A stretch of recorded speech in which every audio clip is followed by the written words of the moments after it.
Story: The Purchased Silence. The dust motes danced in the single shaft of sunlight that pierced the gloom of the attic, swirling like tiny, suspended galaxies. It was a silent, suffocating kind of afternoon, the kind where the air feels heavy with impending rain and unspoken words. I stood in the center of the room, surrounded by the skeletal remains of my mother's life. Stacks of hat boxes, moth-eaten velvet curtains, and furniture draped in white sheets that looked like ghosts frozen in conversation. My name is Genevieve, and until 3 days ago, I thought I knew exactly who I was. I was the only daughter of Eleanor Sterling, a woman of impeccable taste, iron will, and a heart that I believed beat solely for me. Eleanor had passed away 3 months ago, leaving behind this sprawling Victorian estate, a substantial fortune, and a silence that rang louder than any scream. "Are you okay up there, Jen?" The voice of my husband, Nathaniel, drifted up from the floor below. It was grounded, safe. Nathaniel was my anchor. "I'm fine," I called back, though my voice sounded thin, swallowed by the insulation and the sheer weight of the past stored up here. "Just sorting through the last of the trunks." "Don't push yourself," he replied. "Dinner will be ready in an hour. I'm making that risotto you like." I smiled faintly. Risotto, normalcy. It felt light years away. I turned my attention back to the object in front of me. It wasn't a trunk. It was a small, unassuming chest made of dark rosewood, tucked away in the deepest corner of the attic, behind a broken vanity mirror. It didn't have a keyhole, but rather a complex combination lock, the brass dials tarnished with age. Eleanor had never mentioned this box. She was a woman who labeled everything. Her pantry was organized alphabetically, her photo albums chronologically. A hidden, locked box was an anomaly. It was a dissonance in the symphony of her organized life. I had tried my birthday, nothing. Her birthday, nothing. My father's death date, nothing. Then a memory surfaced. A strange, fleeting memory of a lullaby she used to hum when I was very small, before the boarding schools and the etiquette lessons. She would hum it and tap a rhythm on my back. 1, 2, 3, 1, 2, 1. 1, 2, 3, 1, 2. My fingers trembled as I turned the cold brass dials. Click, click, click. The mechanism groaned, a sound of protest, as if the box itself wanted to keep its secrets. The lid popped open with a dry snap. The smell hit me first. It wasn't the musty scent of the attic. It was the scent of dried lavender and something sharper, old, decaying paper. Inside, there was no jewelry, no deeds to property. There was a baby silver rattle, dented on one side, a pair of tiny knitted booties that had yellowed with time, and a thick envelope made of heavy, cream-colored paper. I reached for the rattle first. It was cold against my palm. I shook it gently. Ching-ching, a hollow, lonely sound. Then I took the envelope. There was no name on the front, just a date, October 14th, 1982. My birthday. My heart began to hammer against my ribs, a frantic bird trapped in a cage. I sat down on the dusty floorboards, disregarding the dirt that would cling to my trousers. With shaking hands, I broke the wax seal. Inside was a birth certificate. I scanned it, expecting to see my name, Genevieve Sterling. I saw the date. Correct. I saw the location, St. Jude's Hospital. But the name of the child was not Genevieve Sterling. It was Aurora Blackwood. And the mother's name was not Eleanor Sterling. It was Sylvia Blackwood. The world tilted on its axis. The attic seemed to spin. I dropped the paper as if it were burning hot. Sylvia? Who was Sylvia Blackwood? I had never heard that name. Eleanor had no sisters. She was an only child. She had told me that story 1,000 times. How she grew up lonely in this big house, how she prayed for a daughter so she wouldn't be alone. I dug deeper into the envelope. There was a letter written in a handwriting that was jagged and erratic, completely unlike my mother's elegant, flowing script. Eleanor, you have won. Take her, take Aurora, but know this, you cannot scrub the blood out of the lineage. You can dress her in silk and call her Genevieve, you can teach her to pour tea and speak French, but she will always mine. She will always have my eyes, my temper, my fire. You are buying a silence, not a daughter. The money is in the account. I will disappear, just as you demanded. But ghosts have a way of coming back. Treat her well, or I swear to God I will burn your perfect world to the ground. Sylvia? I gasped, a ragged sound that tore from my throat. Tears blurred my vision, hot and stinging. My entire life, 38 years of memories, of love, of identity, felt like a tapestry that had been unraveled with a single pull of a thread. I wasn't Genevieve. I was Aurora. I wasn't the miracle daughter of the benevolent Eleanor Sterling. I was a transaction. I was a secret, bought and paid for. Genevieve? Nathaniel was standing at the top of the stairs, a dish towel thrown over his shoulder. His smile faded instantly when he saw me sitting on the floor, clutching the letter, my face pale as death. Jen, what is it? What happened? He rushed over, kneeling beside me, his warm hands gripping my freezing shoulders. I couldn't speak. I simply shoved the letter into his chest. He took it, his eyes scanning the page rapidly. I watched his expression shift from confusion to shock, and then to a deep, sorrowful concern. Sylvia Blackwood, he whispered. Genevieve, this is... I don't know who I am, Nathan, I choked out, the sob finally breaking free. She lied. She lied about everything. She said I was her miracle. She said I was born early. That's why there were no photos of her pregnant. She bought me. Nathaniel pulled me into his arms, rocking me back and forth as I wept into his shirt. We will figure this out, he promised, his voice steady against the storm of my emotions. We will find out who Sylvia is. We will find the truth. The next 3 days were a blur of sleepless nights and frantic research. Nathaniel, being a lawyer, knew how to navigate the labyrinth of public records better than anyone. We turned the library of the house into a command center.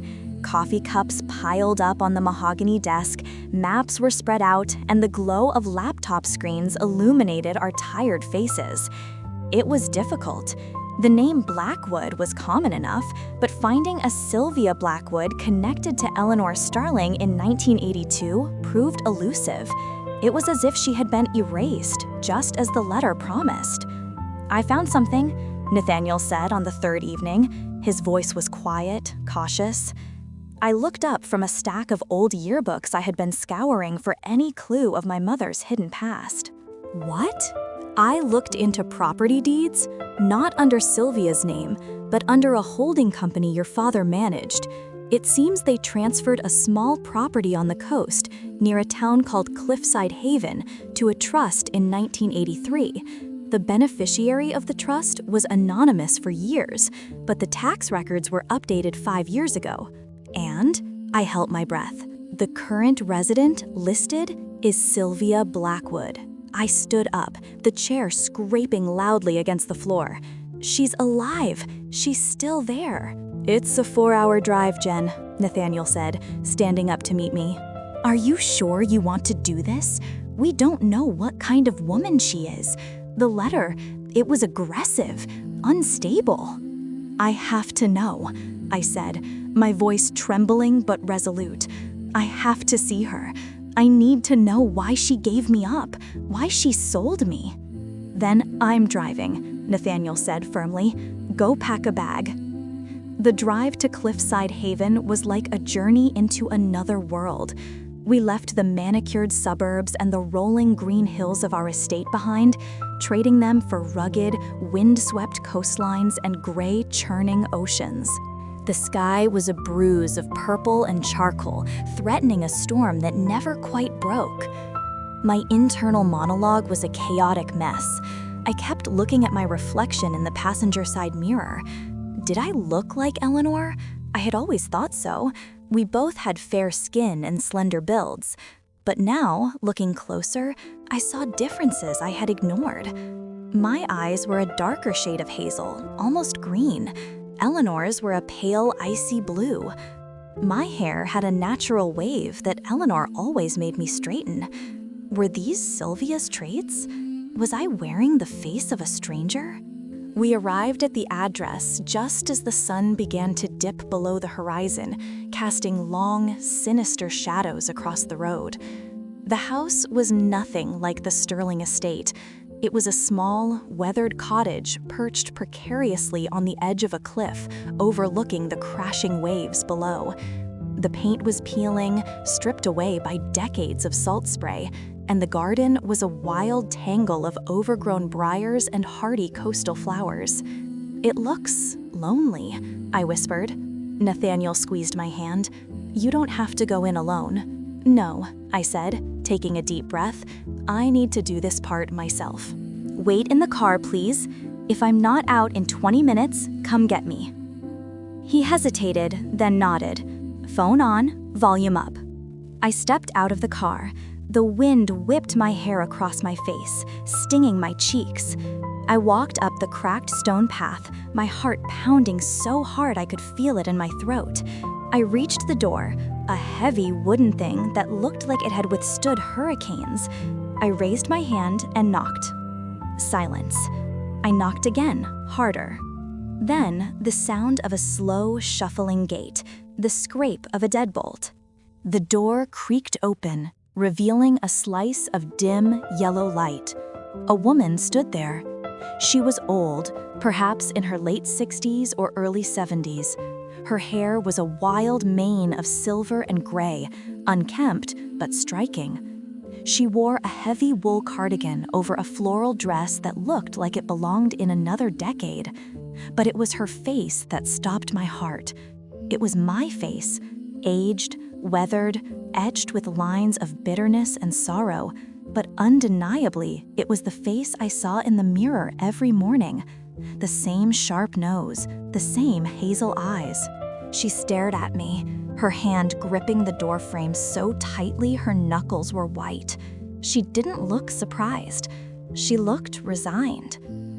"So," she said, her voice raspy, like dry leaves scraping together, "the ghost has finally come home." I couldn't speak. I just stared at her, paralyzed. "Well," she snapped, a flash of fire in her eyes, "are you going to stand there and let the heat out, or are you coming in? I just made tea." I stepped inside, and the door closed behind me with a finality that made me shiver. The interior of the cottage was cluttered but cozy. Books were stacked everywhere, on the floor, on tables, on chairs. The air smelled of wood smoke, old paper, and mint. She led me to a small kitchen where a kettle was whistling on a gas stove. "Sit," she commanded, pointing to a mismatched wooden chair. I sat. She busied herself with the tea, her movements jerky but efficient. She placed a delicate china cup in front of me, a stark contrast to the rough surroundings. "You're Genevieve's," she said, not asking. She sat opposite me, wrapping her hands around her own mug. "I was," I said, finding my voice. "My birth certificate says Aurora." She flinched at the name. A spasm of pain crossed her face, quickly replaced by a mask of indifference. Aurora. Yes, a foolish name for a child born into darkness. "Why?" I asked. The word hung in the air between us. "Why did you give me to her? Why did you sell me?" Sylvia laughed, a harsh, barking sound devoid of humor. "Sell you? Is that what she told you? Or did you find the letter? The letter. I was angry when I wrote that. The letter said the money was in the account, I accused, my voice rising. It said you were disappearing. I took the money, Sylvia admitted, looking me straight in the eye. I took every penny because I needed it to survive. But I didn't sell you, girl. I saved you. Saved me? I shook my head, confusion clouding my anger. Eleanor gave me everything. Education, safety, a home. You live here. Eleanor. Sylvia spat the name like a curse. Eleanor was a collector. She collected art, she collected accolades, and she wanted to collect a child. But she couldn't have one. Her body wouldn't allow it. And me? I was the mistake, the scandal. I don't understand. Who are you to her? Sylvia leaned forward, the firelight casting deep shadows on her face. She didn't tell you? No, of course she didn't. Eleanor never liked to admit she had flaws. I am her sister, Genevieve, her half-sister, the product of her father's affair with the housekeeper. I gasped. My aunt? Biologically, yes, but in the eyes of the Sterling family, I was the dirt under their fingernails. They paid my mother to leave, but I came back when I was 20. I was young, stupid, and pregnant. The father, she paused, looking away toward the darkened window. The father was a man Eleanor wanted for herself, a man she was engaged to. The soap opera nature of the revelation made my head spin. My father? You mean the man I knew as my father? Robert Sterling? Robert, she nodded.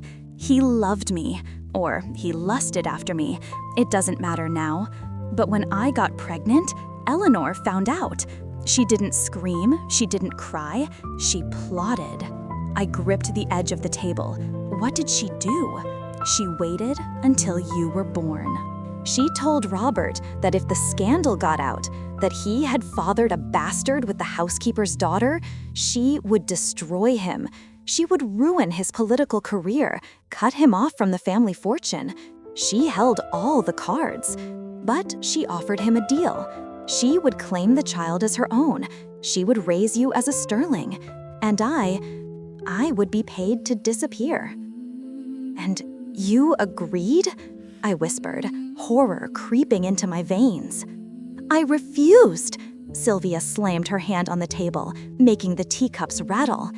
I fought them, but they had lawyers, doctors. They threatened to have me committed.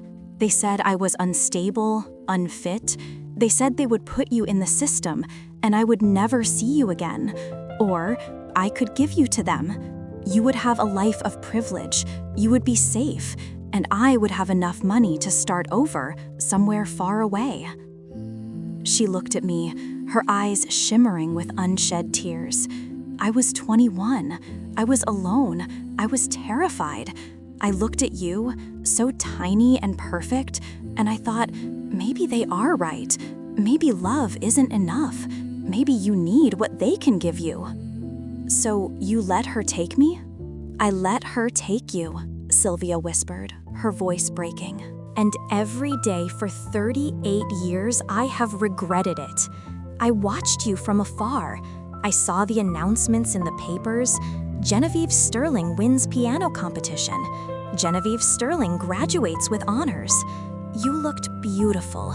You looked happy. And I sat here in this house bought with the price of my daughter, and I rotted. I sat in silence, the ticking of the grandfather clock in the hallway the only sound. The image of Eleanor, poised, perfect Eleanor, began to crack and crumble. I remembered her possessiveness, how she never liked me having close friends, how she steered me away from anything that felt too wild or unpredictable. Was she protecting me, or was she afraid the Blackwood in me would surface? Was she afraid I would become Sylvia? She loved me, I said softly, more to myself than to Sylvia. She loved owning you, Sylvia corrected brutally. There is a difference. And what about Robert, my father? He died when you were 10, Sylvia said. Heart attack. Guilt has a way of clogging the arteries. I felt a sudden wave of exhaustion. The weight of the truth was crushing. I looked at this woman, my mother, and I didn't know what to feel. There was no instant bond, no magical connection, just a shared biology and a shared tragedy. Why didn't you come for me after he died? I asked. Eleanor had a restraining order, and by then, you were hers. You were a sterling. What could I offer you? Fish stew and a drafty cottage? I thought I was doing the right thing by staying dead to you. But you kept the rattle, I said, thinking of the silver toy in the box. Wait, no, the rattle was in Eleanor's box. You sent it? I sent it for your first birthday. She kept it? Sylvia looked surprised. I thought she would have thrown it in the trash. She kept it in a locked box with your letter.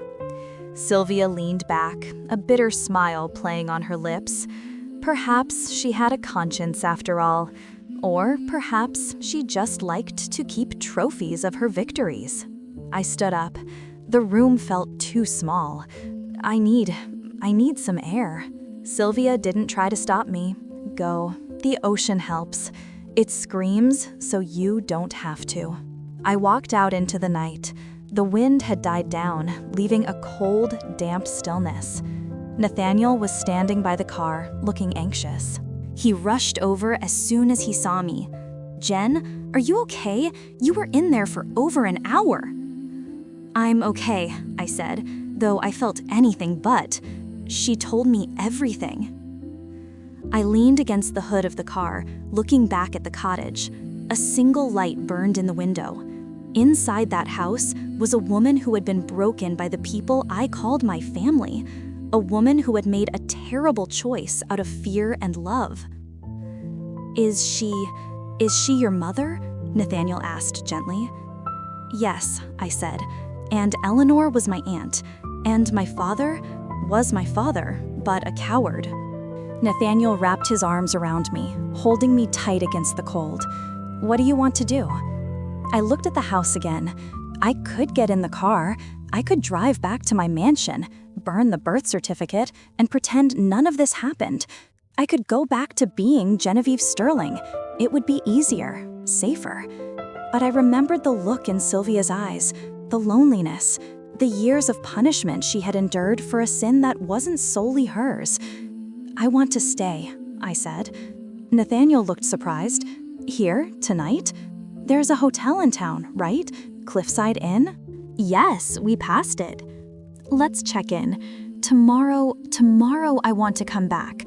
I want to see the photos she has. I want to ask her about her life. I want to know where I come from, the real me. Okay, Nathaniel said, kissing the top of my head. We stay. The next morning, the storm had cleared. The sky was a brilliant, piercing blue. We drove back to the cottage. This time, I brought pastries from the bakery in town, a peace offering. Sylvia was in the garden, hacking away at a thorny bush with a pair of shears. She stopped when she saw us, wiping sweat from her forehead. You came back, she said, sounding genuinely shocked. I have questions, I said, holding up the box of pastries, and I brought breakfast. For the first time, a genuine smile touched her lips. It transformed her face, making her look decades younger, making her look like me. I hope they are blueberry. I have a weakness for blueberry. They are, I smiled back. We spent the day talking. It wasn't easy. There were awkward silences, moments of anger, and tears on both sides. I learned that Sylvia was an artist. She painted the sea. I learned that she loved jazz music, just like I did. I learned that she was allergic to strawberries, just like I was. Each similarity was a tiny bridge across the chasm of 38 years. In the afternoon, she brought out an old shoebox.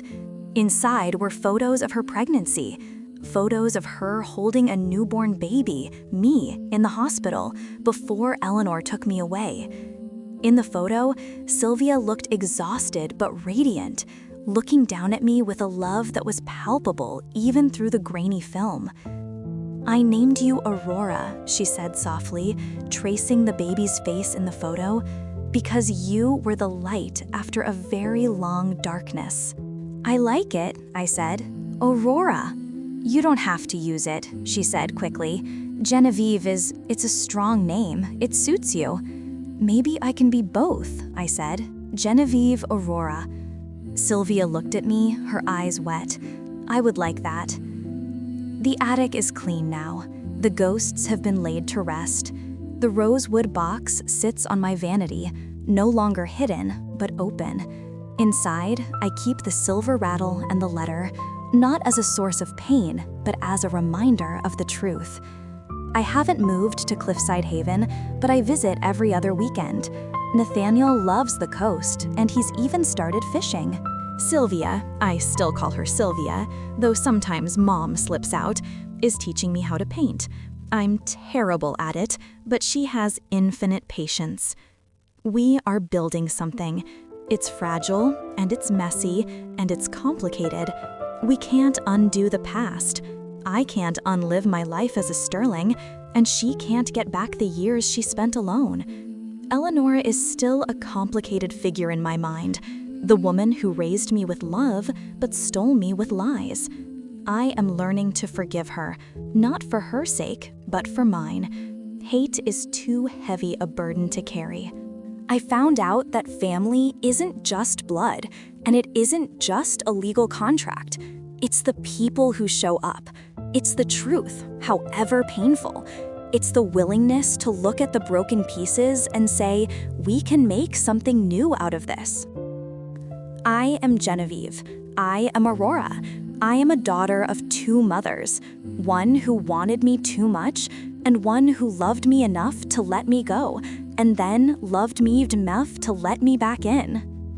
And for the first time in my life, I don't feel like I'm playing a role. I feel like I'm finally writing my own script. I stand on the cliff edge, the wind tangling my hair I no longer straighten. Beside me, Sylvia is setting up her easel. "The light is good today," she comments, squinting at the horizon. "It is," I agree. I look at her. I see the lines on her face, the history written in her skin. I reach out and take her hand. Her fingers are rough, stained with paint. Mine are manicured, soft, but they fit together perfectly. "Ready to paint?" she asks. "Ready," I say. We start with a blank canvas. Thank you for reading this story of secrets, betrayal, and redemption. It's a reminder that the truth, no matter how long it's buried, always finds a way to the light, and that it's never too late to find out who you really are. If this story touched your heart, or if you've ever discovered a secret that changed your life, please share your thoughts in the comments below. I read every single one. Don't forget to subscribe to the channel and hit the notification bell so you never miss a new story. We have many more emotional journeys to take together. Give this video a like if you want to see more dramas about family secrets. Until next time, take care of yourselves and your loved ones.